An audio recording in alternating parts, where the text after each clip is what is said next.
नमस्कार, आप देख रहे हैं पर्वत जन डिजिटल। आपके साथ मैं हूं मीनाक्षी सा। यूके SSSC का मामला इस वक्त पूरे राज्य में व्याप्त है और इस चेहरे को गौर से देखिए, जो है बॉबी पवार। ध्यान से देखिएगा इस चेहरे को, जिसने यूके SSSC का जो मामला है उसे उठाया था। अब 7 तारीख को महारैली का आयोजन किया गया है, जिसमें लोग अपने अपने पक्षों को लेकर आएंगे, चाहे वो जिस भी सब्जेक्ट को लेकर हो। लेकिन जो उत्तराखंड में आज तक पेपरों को लेकर धांधली हुई है, चाहे वो वीडियो VPDO की हो, चाहे वो विधानसभा को लेकर हो, जो भी धांधली हुई है, सबका उस दिन कच्चा चिट्ठा खुलना है। तो आज प्रेस कॉन्फ्रेंस की गई थी। क्या 7 जो पॉइंट थे वो क्या थे, एक बार दर्शकों को बताइएगा। देखिए, पॉइंट हमारे साफ हैं। जिन मुद्दों को लेकर हम लगातार लड़ रहे हैं, वो परीक्षाओं में धांधली हो, यूके SSSC की परीक्षाएं हो या यूके PSC की परीक्षाएं हो, विधानसभा में जो घोटाला है, जो गलत तरीके से नियुक्ति दी गई है, या सचिवालय में भी इस तरीके की नियुक्तियां दी गई है। और उसके इतर हटकर आप देखेंगे कि सहकारिता विभाग में कितना बड़ा घोटाला हुआ है, स्वास्थ्य विभाग में कितना बड़ा नौकरियों के नाम पर घोटाला हुआ है, और उच्च शिक्षा में कितना बड़ा। और ये मज़े की बात यह है कि ये सारे विभाग एक ही मंत्री के पास है। क्या उस मंत्री को उस पद से हटाकर आप उसकी कार्रवाई नहीं कर सकते? क्योंकि जब तक वो पद पर रहेगा तब तक यहाँ पर जांच पारदर्शी रूप से नहीं हो सकती है। वो जांच को प्रभावित करेंगे। और उनकी संपत्ति का ब्यौरा तो देखिए कितना, मतलब 5 साल में 200-300 गुना यदि बढ़ जाता है तो कहाँ से आ रहा है ये पैसा? तो ये आप देख सकते हैं कि सफ़ेद पोशों के यदि इन भर्तियों में हाथ नहीं है, इस भ्रष्टाचार में हाथ नहीं है, तो आप अनुमान लगा सकते हैं कि कितना तगड़ा उत्तराखंड में जो 22 वर्षों से चल रहा था सिस्टम, ये इस सिस्टम को साफ करने की बात है। आज पूरे प्रदेश के युवा प्रतिबद्ध है कि इसमें प्रतिबद्ध है कि हम इस सफाई अभियान में पूरी तरह से सब हम मिलकर एकजुट होकर पूरे प्रदेश में इस सिस्टम के खिलाफ लड़ेंगे। जी। अच्छा, जैसे देखा जा रहा है, आप बार बार मांग कर रहे हैं कि CBI की जांच हो, ED का सपोर्ट हो। STF भी तो बड़ा ज़बरदस्त तरीके से काम कर रही है। अब तक 34 लोगों को उन्होंने गिरफ्तार कर लिया। तो STF अपनी तरीके से तो बहुत ज़बरदस्त काम कर रही है, फिर ऐसे में CBI की ज़रूरत क्यों पड़ेगी? नहीं, ऐसे मतलब इसमें कोई दो राय नहीं है कि STF अच्छा काम नहीं कर रही है। STF के काम के आज सब कायल है। और STF ने जिस तरीके से ताबड़तोड़ गिरफ्तारियां की है, उसके बाद कुछ इनामी बदमाश भी घोषित किए हैं, उसमें सब संतुष्ट है। परंतु STF से और CBI तक का जो ये रास्ता है, ये इसलिए भी ज़रूरी है कि कुछ माफियाओं के बड़े नेताओं के साथ, बड़े अधिकारियों के साथ जो फ़ोटो वायरल हुए थे, क्या STF का दायरा वो है कि उन अधिकारियों को कटघरे में लेकर उनसे पूछताछ कर सके? नहीं।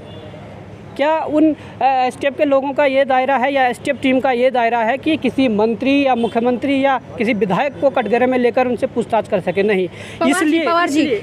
इसी जो आपने अभी बात कही कि क्या ये दायरा होगा, इसको लेकर जब मैंने STF से बात करी थी तो उनका कहना था अपराधी कोई छोटा बड़ा नहीं होता, या फिर कोई सफ़ेद पोस्ट या जो प्रिंटिंग प्रेस के लोग हैं वो नहीं होते। छोटा बड़ा कुछ नहीं होता। जो अपराधी है उसे गिरफ्तार किया जाएगा, उसको गिरफ्त में लिया जाएगा। कब लिया जाएगा? हमने कुछ नाम STF को ऐसे भी दिए हैं जो पार्टी से जुड़े हुए लोग हैं, जिन्होंने सिलेक्शन पाया और गलत तरीके से सिलेक्शन पाया। पार्टी के पदाधिकारी है, आपने अभी तक उनको तो उठाया नहीं। आप कौन से सफ़ेद पोस्ट की बात कर रहे हो? आप कौन विधायक को उठाएंगे? आप मंत्री को उठाएंगे? नहीं। आपको लग रहा है नहीं उठा पाएंगे? उन लोगों को नहीं उठा पाया जो पार्टी से जुड़े हुए लोग हैं और जिन्होंने सिलेक्शन पाया है गलत तरीके से, तो आप किनको उठाएंगे? इसीलिए तो CBI की जाँच है कि मांग है, ये है। अच्छा, अभी भी सपोर्ट तो ED कर रही है ना?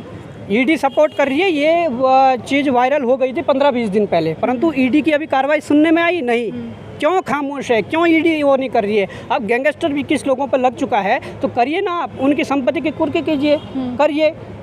यहाँ के युवाओं को संतुष्टि मिलेगी।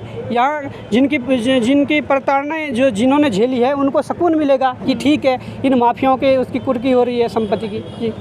अच्छा, 7 तारीख को आप लोगों ने जो ये रैली आयोजित किया है, क्या इसमें चयनित छात्र आ सकते हैं? क्योंकि वो आपसे खार खा के बैठे हुए हैं। सही बात है। अभी उनकी जो रैली निकली थी उसमें आपने अपने लिए आक्रोश देखा होगा। उनका कहना है कि आपने एक गैंग तैयार की है, उसमें कुछ मीडिया चैनल्स भी आपको सपोर्ट कर रहे हैं, और उन गैंग के तहत आप जो ये परीक्षा है उसको रद्द कराने का काम कर रहे हैं। देखिए, गैंग का मतलब और गैंग की परिभाषा क्या होती है? गैंग तो वो है जो आज पकड़े जा रहे हैं। गैंग वो है जिन पे इनाम घोषित हो गया है, इनामी बदमाश बने हुए हैं। और गैंग का मतलब ये नहीं है कि गैंग तो ये सरकारें भी है जो 22 वर्षों से चला रहे थे, इतने कचरे को, इतने करप्ट सिस्टम को जो चला रही थी, ये गैंग है। हम तो एक आवाज़ बुलंद की है हम लोगों ने सिस्टम के खिलाफ लड़ने को। अगर किसी की मानसिकता ये है कि वो हमें गैंग कहकर या किसी दूसरे नाम से कहकर प्रसारित करें तो उनकी अपनी मानसिकता है, और ऐसे लोगों की मानसिकता के ऊपर फिर ऊपर वाले का ही हाथ रहता है कि क्या होना है क्या नहीं होना है। हम तो बस आदमी जो व्यक्ति होता है उसका व्यक्तित्व में उसका ईमान जो है, ईमान धर्म सही होना चाहिए, उसके अंदर जो ईमानदारी है वो बची रहनी चाहिए। उसके बाद मुझे लगता है कि सब जो आपके रास्ते खुलते जाएंगे। इस लड़ाई में यही हो रहा है। पर दिन जब भी हमें कुछ ऐसी मुसीबतों का सामना देखने को मिल रहा है कि मुसीबत अब आ सकती है या इस तरह की वो हो सकती है, तब ना ऊपर वाला कुछ ना कुछ रास्ते खोल के ही दे रहा है। बॉबी जी, एक चीज़ आप बोल रहे हैं कि रास्ते खोल के दे रहा है, लेकिन चयनित छात्रों का ये कहना है कि ऊपर वाले और आपने मिलकर उनके रास्ते बंद कर दिए। जहाँ जिस घर में मिठाइयाँ बांटी जा रही थी, अभी मातम मनाया जा रहा है, हो सकता है उनकी एज पूरी हो गई हो। इस तरीके के बहुत सारे आरोप उस दिन रैली में आप पे भी लगे हुए हैं। देखिए, एज पूरी हो गई हो तो मैं कहना चाहता हूँ, अगर ये री एग्ज़ाम होता है तो उनको एज अगर पूरी भी हो गई हो तो उनको इस एग्ज़ाम में बैठने का मौका दिया जाएगा, इसमें बैठने का मौका दिया जाएगा। क्योंकि ये कानून कहता है, ये हमारी नियमावली कहती है कि अगर परीक्षा रद्द होती है तो जो उसमें अभ्यर्थी थे वो अभ्यर्थी फिर से दोबारा परीक्षा दे सकते हैं, चाहे वो एज लिमिट क्रॉस कर गए हों। परंतु मैं कहना चाहूँगा कि ऐसा अगर इतने बड़े धांधली में उन्होंने सिलेक्शन पाया है तो देखिए, इस सिस्टम के खिलाफ जो लड़ाई है, इस भ्रष्टाचार के जो खिलाफ लड़ाई है, साथ खड़ा होना पड़ेगा। ये भ्रष्टाचार तब मिट सकता है, अन्यथा नहीं। ये कब तक चलेगा कि हर बार आज उनका सिलेक्शन है, कल इनका सिलेक्शन या हमारा सिलेक्शन होगा, हम बोलेंगे नहीं आज हमको नियुक्ति चाहिए, भ्रष्टाचार अगले उसमें मोड़ में आप मिटा दीजिए, तो ये नहीं चलेगा। किसी ना किसी को बलिदान देना पड़ेगा, और ये बलिदान क्षणिक समय के लिए, मैं दोबारा रिपीट कर रहा हूँ, ये बलिदान उस क्षणिक समय के लिए हैं जब से मतलब परीक्षा रद्द होने से दोबारा परीक्षा होने तक, ये उस समय का एक छोटा सा बलिदान है। इसे देना पड़ेगा तो उत्तराखंड में ये गंदगी साफ हो पाएगी। जी, आप कुछ कहना चाह रही थी? जी, मैं ये कहना चाह रही हूँ कि चयनित छात्र, जैसे मेरा भी ये लास्ट अटैम्प्ट है, ठीक है, मैं भी 0 समथिंग से रुकी पड़ी हूँ, ये भी मेरा लास्ट अटैम्प्ट है। और सबसे पहले मैं ये कहना चाहती हूँ कि ईमानदारी, अगर ये 100 क्वेश्चन थे पेपर में जो आए थे, एक तो भ्रष्टाचार, करप्शन और इतनी सारी लिपापोती और इतने माफिया पकड़े जा रहे हैं, उसके बाद एक्सपर्ट लोग आयोग के अंदर, आयोग के बाहर, दोनों तरफ धांधली चाह रही है, तो हम लोग कहाँ जाएं बताएं आप? कहाँ जाऊंगी मैं, किसके सामने समक्ष अपनी पीड़ा रखूंगी? पहले तो मैं मुख्यमंत्री जी से मैं निवेदन करना चाहूँगी कि अपना एक पक्ष रखे वो। अभी तक उन्होंने निश्चित नहीं किया। कभी कहते हैं कि परीक्षा रद्द हो गई, दूसरी तरफ चयनित छात्रों का समर्थन दे रहे हैं। इससे अच्छा एक दिन के लिए हमारे अध्यक्ष को बना दे मंत्री, तो देखिए आप, भ्रष्टाचार 24 घंटे में मिट जाएगा। क्यों नहीं कर रहे हैं आप? क्यों नहीं? आपके पूरे मंत्रिपरिषद में एक भी मंत्री योग्य हैं? इस तरह का किस तरह से निर्धारण कर रहे हैं? आगे की रणनीति क्या है? आप एक पॉजिटिव वे तो लाए। कहाँ जाएंगे हम लोग? ये बात मैं रखना चाह रही हूँ कि आप इसमें से आप हर 3 पालियों में क्वेश्चन पेपर हुए थे, तीनों में उन्होंने 15 क्वेश्चन डिलीट कर चुके हैं। और ऐसे क्वेश्चन में आपके, अगर सभी कॉन्स्टिट्यूशन और लॉ एंड ऑर्डर पढ़े होंगे, शिफ्ट बी की क्वेश्चन है ये। उसमें एक क्वेश्चन था, मैं एग्जांपल दे रही हूँ आपको, कि अनुसूचित जनजातियों को किस अनुच्छेद में रखा गया है। ये आंसर था 338A में ये है, और इन्होंने दिया है 342।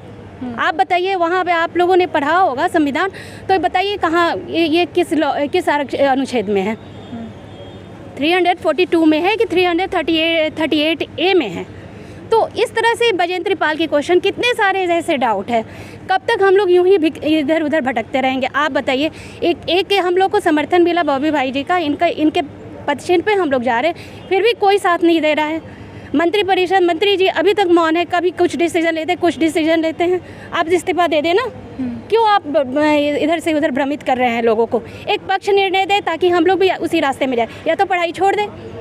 सही बात है, हम लोग पढ़ाई छोड़ देते हैं, आ जाते हैं सीधे घर पे बैठ जाते हैं, बेवजह तो नहीं। देखिए, ये गुस्सा जो है वो लाजमी भी है, क्योंकि जब आप इतनी मेहनत करते हैं, इतना संघर्ष करते हैं, उसके बाद परिणाम ये होता है कि आपकी परीक्षाएं रद्द हो जाती है, क्वेश्चन के आंसर्स गलत निकल के आते हैं, आपकी परीक्षा संदेह में आ जाती है, उसमें बिचौलिया बीच में होता है।